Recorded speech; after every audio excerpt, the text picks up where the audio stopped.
RCB इस season किसे बनाएगी अपना नया कप्तान? सबसे आगे हैं तीन नाम, इन्हीं में से किसी एक को मिलेगी कमान। जी हां, आप जानते हैं कि इस साल मेगा ऑक्शन होना है, यानी कि अगले 2 से 3 से 4 साल के लिए टीमें तैयार होनी है।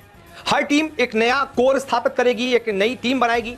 वो टीम जो बहुत ज्यादा सक्सेसफुल नहीं है वो एक नए सिरे से अपनी टीम बनाने की कोशिश करेगी ताकि वो चैंपियन बन पाए, और जो टीम अच्छी खासी चल रही है, जीत रही है, जैसे कि केकेआर हो गई, पिछले साल बहुत अच्छा खेला, वो अपने कोर को मेंटेन करने की कोशिश करेगी। एसआरएच बहुत अच्छा खेली, एकदम आखिर तक गई, एसआरएच हो गई, वो अपने कोर को मेंटेन करने की कोशिश करेगी और ऊपर से कुछ खिलाड़ियों को लेगी। इसी तरीके से आरसीबी के बारे में खबर हमारे पास सामने आ रही है कि आरसीबी नई टीम तो बनाएगी, आज तक कभी आईपीएल जीती नहीं है, तो एक नई मजबूत टीम बनाएगी, नए सिरे से एक अच्छी टीम बनाने की कोशिश होगी, लेकिन साथ ही साथ कप्तान भी नया बनाया जाएगा। Faf du Plessis mega auction के बाद, जो पिछला मेगा ऑक्शन हुआ था 2022 में, तब से लेकर अब तक कप्तानी कर रहे हैं, लेकिन कुछ खास कर नहीं पाए। वो प्लेऑफ तक पहुंचा देते हैं, जिता नहीं पाते हैं। अब ऐसे में क्योंकि ये मौका है आरसीबी के लिए, तो ये तय है कि अब डु प्लेसिस की उम्र हो चुकी है, अब उनके साथ आगे 2-3 साल कंटिन्यू नहीं किया जाएगा, नया कप्तान बनाया जाएगा और उसको फिर जिम्मेदारी दी जाएगी कि आप नए सिरे से टीम बनाइए और अगले 2 से 3 साल के अंदर हमको एक बार कम से कम चैंपियन बना दीजिए। तो कौन होंगे ये 3 खिलाड़ी, किसके बीच में मीटिंग में चर्चा हुई है, क्या खबर सामने आ रही है आरसीबी के खेमे के अंदर से, वो मैं आपको बताता हूं एक एक करके।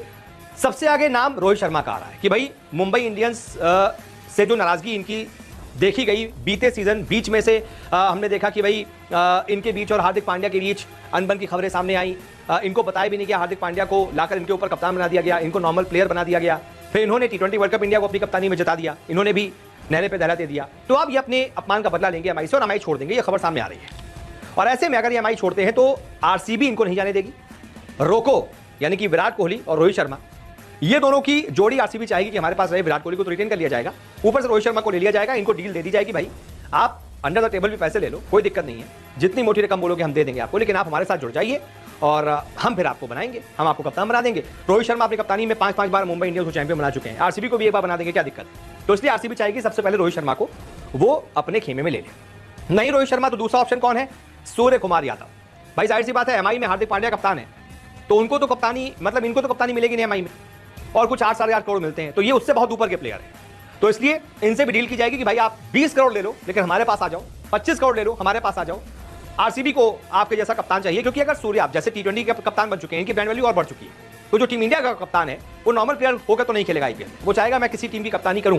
ऐसे में अगर सूर्य आरसीबी में जुड़ते हैं तो सोचिए ब्रांड वैल्यू कहां पहुंच जाएगी। विराट कोहली के साथ मिलकर आरसीबी के लिए कप्तानी करते हैं तो यार मजा ही आ जाएगा। विराट और सूर्या, 2 धाकड़ बल्लेबाज आरसीबी में, फिर आरसीबी और मजबूत दिखेगी। तो मुझे लगता है इन पर भी डोरे डाले जाएंगे, इनसे भी बातचीत शुरू की जाएगी। अब तो बहुत ज्यादा समय तो बाकी नहीं है, धीमे से भी से बातचीत शुरू की जाएगी, तब जाकर चीजें बनेंगी। तो ये भी आरसीबी के रडार पर रहेंगे, तय है।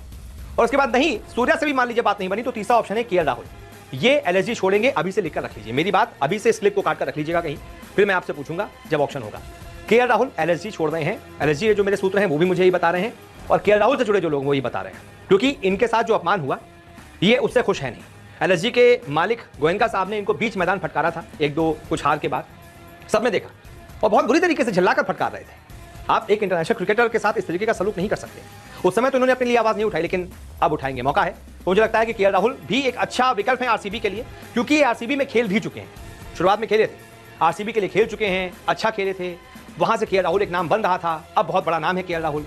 ये अगर कप्तानी करेंगे तो मुझे लगता है कि विराट कोहली के संरक्षण में रहकर इनकी बल्लेबाजी भी सुधरेगी और कप्तानी तो और अच्छी होगी। तो ये वो 3 ऑप्शन है, रोहित, स्काई या केएल राहुल, ये आरसीबी की नजरों में सबसे ऊपर रहेंगे, आरसीबी के रडार पर सबसे ऊपर रहेंगे कप्तानी के उसमें।